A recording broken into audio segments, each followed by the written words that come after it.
This video is brought to you by Loot Crate. Head today to lootcrate.com/reviewtechusa and enter the code RTU to save 10% on any subscription plan. Skip it up and that up. Why is it that when a corporation does everything right, their egos get so big that they feel they could do no wrong, and then they make a major screw up? And who I'm talking about today is Sony, and I'm talking about PlayStation Now, which we know has been in beta. Now, if you don't know what PlayStation Now is, it's Sony's streaming service where it's cloud gaming. They stream games to your PlayStation device. It's kind of like what OnLive was doing or are doing.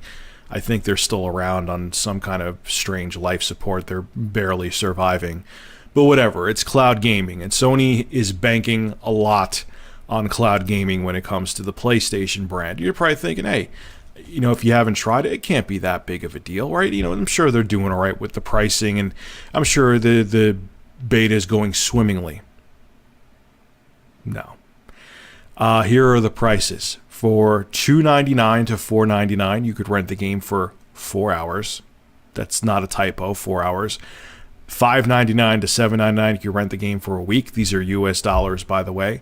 And $14.99 to $29.99 US dollars, again, for 90 days. There's no permanent for life option, so you could only rent the games.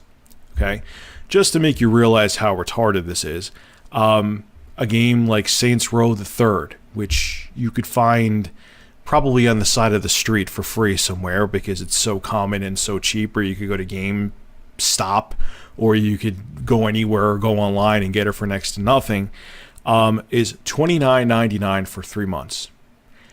Why in the name of erect fuck would you buy the game or rent the game for 90 days from PlayStation Now when you could get the game from a billion different sources for next to nothing? This is the problem with the beta.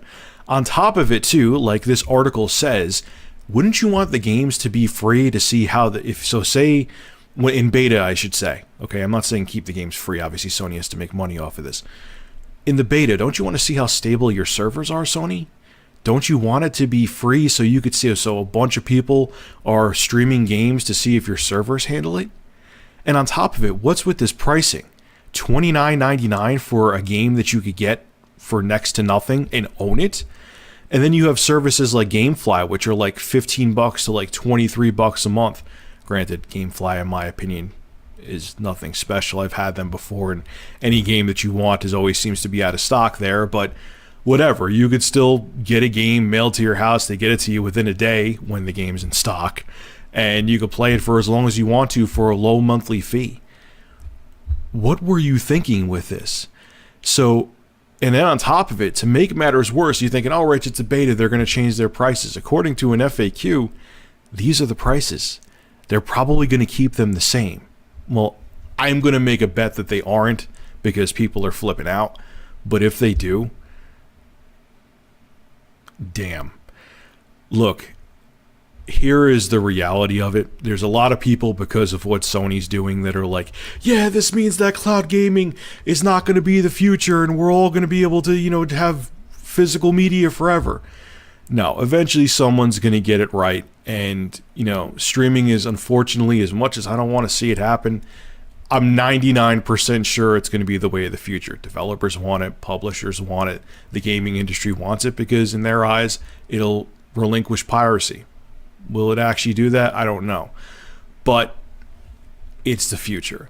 But this is just like a colossal fuck up, Sony.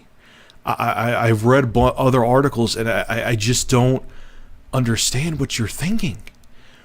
Why would you, especially your PlayStation Plus, you give out great free games or cheap games with PlayStation Plus. The value, excuse me, the value is what makes you head and shoulders above your competition.